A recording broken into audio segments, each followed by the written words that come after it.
much. Thank you for having me.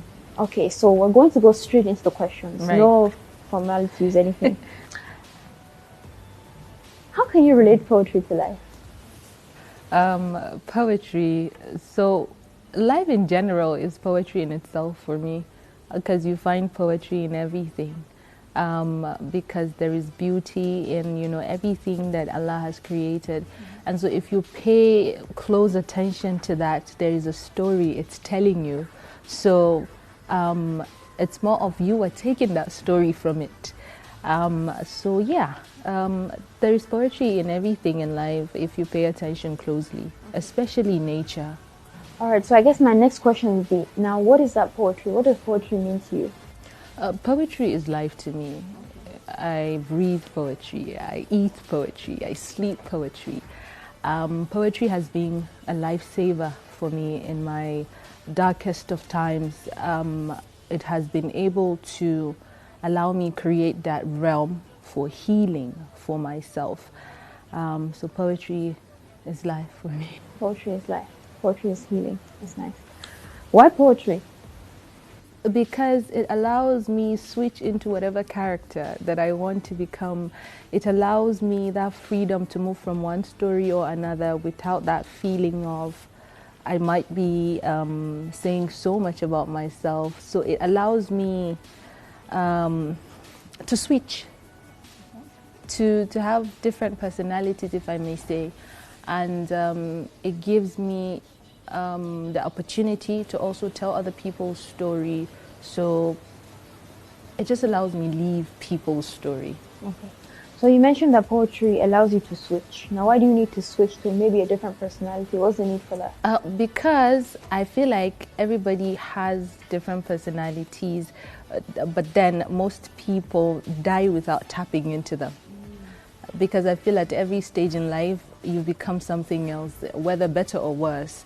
And the more you understand who you're becoming, the better it is for you, because you become self-aware, and self-awareness is power, because you're able to navigate life differently, on a different vibe, on a different radar, and that's beautiful.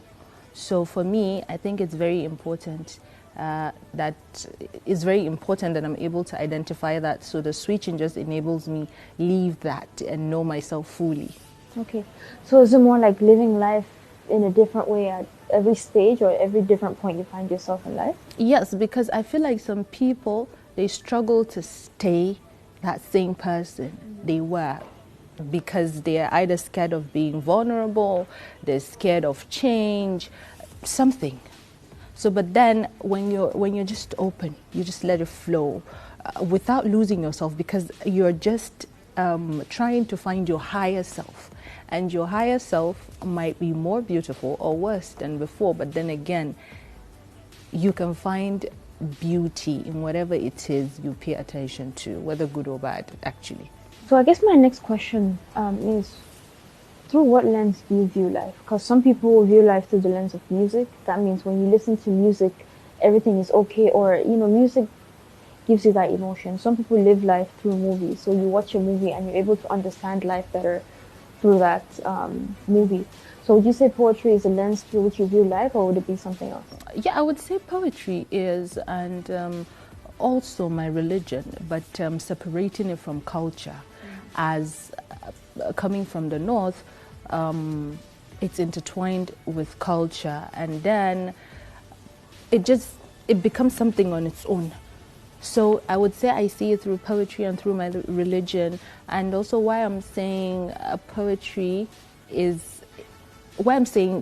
also in respect to my religion is because you have the Prophet ﷺ, who also loved poetry. In the Quran, I mean, for me, I would say that Allah Azza wa Jal has the beautiful way of saying so much in little words that when you expand it, it's poetry in itself for me. So I would say through my religion and through poetry. So I dabbled in poetry a little bit, and one thing that I noticed about poems is, I think you just mentioned this, you have one word, right? But that word can mean so many things. So can you explain the power of that, or the power of words, or the power of poems when it comes to life in itself? Yeah, so you see, when Okay, for me personally, what I do is I could write a poem today feeling a certain type of way, but then I try to abstain from explaining what it's about because I would love the audience to translate it or just relate with it just how they possibly can. So it could be that I'm telling a story of loss in this poem, but by not explaining it, somebody else might be seeing a message of maybe hope or something. So again, it allows you just see it through your reality. So it's really powerful because when I started, I didn't realize how powerful it was until the very one I did on domestic violence. Someone called me from Maiduguri and said because of my video, he stopped beating his wife. And I said, okay, something that can actually change mindsets is very powerful. Yeah. Because I think poetry has a way of saying one thing but meaning another. Because like you mentioned, everyone has different life experiences, and a lot of times we view the poems or we read them or understand them to our experiences. I could give you an example. A recent poem I wrote, there is this line where I said, stop hugging the sun, you are not the moon. This eclipse will leave you in flames. So for somebody out there, it could mean, okay, stop hurting yourself. Somebody could say, oh, it means, okay, just stop paying attention to people who hurt you. So it's just like, but then it's just nice when you say it because it could just mean different things. Yeah. So I want to go more into the process. What's your creative process like? If you wanted to sit down and write a poem, how does it work? Does it just come in the air, or do you have a system of, okay, I want to write about this, I'm going to write about this? Honestly, I can be a little bit radical when it comes to that. But then there are a couple of things that must be in place sometimes, depending on the mood. So for some, when I'm sad and I'm writing, I need ice cream. That's good. It's a good thing to have. I need ice cream, and it's mostly at night. But then I cannot write at a place that's quiet. I create my own distraction, and then I write. And also there's another type of process for me where it's like I'd be sleeping and then my brain, especially when I'm having writer's block, so I force myself to sleep, but then I don't sleep, so it's like I'm hibernating and it's like I'm in between two worlds. It sounds creepy, but that's how I see it to be. So it's like I'm sleeping but I'm not sleeping, so it's like my brain is suspended. And then it's like one word comes, then I just write down that one word and then I go back. And then another comes, and then it might not make sense. There was one time I was writing, literally it was like just one word that belonged to the end of the poem, and then the rest was like in the beginning, and then I didn't have the middle, and it took me another week for me to actually get that. And there are days where it's like waterfalls, it just comes like so, but ice cream helps me a lot. Yeah, that's one of my other questions. What does the ice cream do? Because I think that's really interesting. Honestly, I don't know. Is it because it's cold? Does it have to do with the temperature? I think Does it depend on the type of ice cream? Oh yeah, it has to be coconut flavor. Oh, it has to be. Have you tried other flavors? Yeah. What happens? It's just coconut is my favorite. Oh, it's your favorite? I think maybe it's the sugar rush. So when I'm having that, it's like I'm restless. I'm looking for something, okay, like that.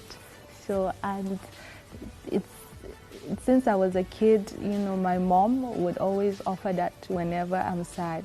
So whenever I'm sad, it's like ice cream automatically elates me. Okay. So yeah. So it has like a sentimental value, kind of. Right. Ice cream. So it's not just ice cream. It's not. It has to be coconut. So on one of your posts on Instagram, you mentioned that stories are all we got, right? Right. And I think that's a very powerful statement. So if you could explain to us what that means. Okay, I said that because the common example I could give is that, you know, the Christians, the Muslims, Jew, pagan, whatever, if you're a Christian, you have not met Jesus. Me as a Muslim, I've not met Muhammad, peace be upon him. But then, peace be upon them both. But then it's that story of him that was told to you, and the story that was told to the Christian of Jesus that made them believe.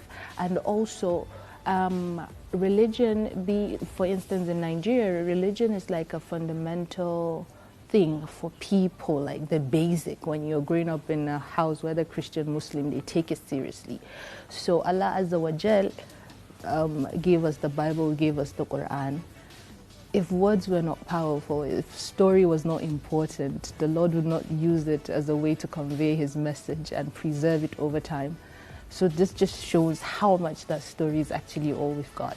Because I can remember one time Ahmadidat was having this debate, and then this Christian asked him, he said, so how would you feel after you die and then on the day of judgment you realize that Christianity was the truth and not Islam? And he said, not worse than you would feel when you realize Islam is and Christianity isn't. And I think both of them are basing that on the story, because, you know, what if it's not true? What if so really stories. So what is your story, Alhan? My story? Okay, when you say what's my story, what aspect of my story? Anything that comes to mind. If I was to ask you your story, what's the first thing that comes to your head? The first thing that would come to my head, or that's coming to my head right now, I believe should be related to my journey in terms of poetry. And the first thing that's coming to my head now is actually when I would upset my mom when I was 8, 9 years old. And you know how our African mothers or Nigerian mothers can get, and when they get very angry, they don't want to talk to you, and when they're talking, you must not talk. Even when you're right, keep quiet. So I get frustrated. So I would stand, and I know I'm right. Then I'll start crying. When she's done, I'm upset. So I'll take a pen and a paper, and I'll write a letter explaining, but then explaining it in a story form. Then I'll put it under her pillow. And after she reads it, she would come and apologize to me. My mom was very stubborn. May her soul rest in Jannah. So when she did that, I said to myself, something that is capable of making my mom apologize to me is something worth holding on, because I would love to see more apologies. So that was how I held on to writing. And then my aunt got abused by her husband, literally pulling her braids, you know, from the scalp, like uprooting her hair.